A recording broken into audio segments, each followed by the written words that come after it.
2 table spoon కారం,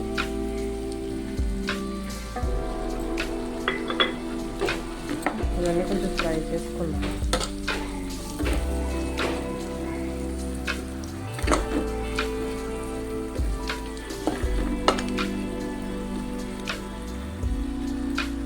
masala fry అయిపోయింది కదా. ఇప్పుడు మనం ఆల్రెడీ ఫ్రై చేసి పెట్టుకున్న లివర్ ఫ్రైస్ ఇందులో యాడ్ చేసుకుందాం. ఆ పీసెస్ అన్ని ఇందులో యాడ్ చేసుకొని మరీ ఎక్కువ కలిపేయకండి. ఫైనల్గా కొంచెం కొత్తిమీర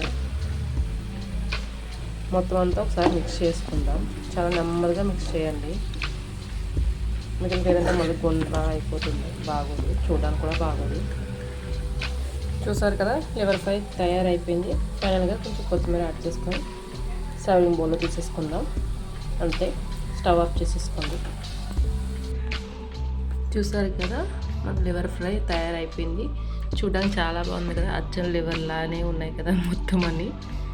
మీకు ఈ వీడియో నచ్చినట్టయితే లైక్ చేయండి, షేర్ చేయండి, సబ్స్క్రైబ్ చేయడం మాత్రం మర్చిపోకండి.